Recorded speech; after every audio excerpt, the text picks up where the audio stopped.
சம்மாந்துறை நெய்னாக்காடு கிராமத்தில் மேற்கொள்ளப்படுகின்ற செங்கல் உற்பத்தி காரணமாக மக்கள் பல சுகாதார சீர்கேடுகளை எதிர்நோக்கியுள்ளதாக சுட்டிக்காட்டப்பட்டுள்ளது. சம்மாந்துறை நெய்னாக்காடு கிராமம் இயற்கை வளம் நிறைந்த ஒரு பிரதேசமாகும். இங்கு மக்கள் குடியிருப்புகளுக்கு மத்தியில் இந்த செங்கல் தொழிற்சாலை அமைய பெற்றுள்ளதால் தாங்கள் பல்வேறு சுகாதார சீர்கேடுகளை எதிர்நோக்கியுள்ளதுடன் சூழல் பாதிப்புகள் ஏற்படுவதாகவும் மக்கள் விசனம் தெரிவிக்கின்றனர்.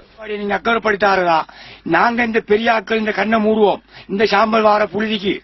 ஆகவே இந்த குழந்தை 3 மாசம் 3 மாண்டிங்கன்னா இந்த கல்வாடியை செய்வீங்க.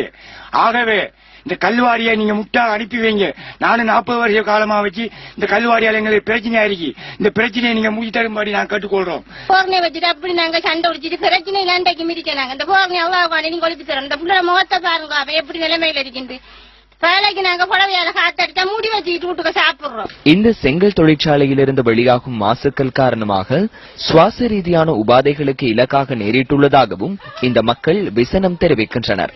மேலும் இந்த செங்கல் தொழிற்சாலைக்கு அருகில் பாடசாலை மற்றும் சுகாதார நலன்புரி நிலையம் ஆகியனவும் அமைந்துள்ளன. ஆகவே கிராம மக்களுக்கு பாதிப்புகள் ஏற்படாத வண்ணம் செங்கல் தொழிற்சாலையை வேறு இடத்திற்கு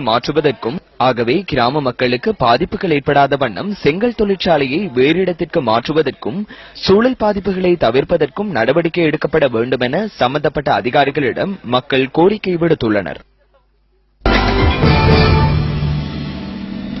19 வயதுக்குட்பட்ட ஆசிய கிண்ண கிரிக்கெட் போட்டிகளின் 2வது அரையிறுதிப் போட்டியில்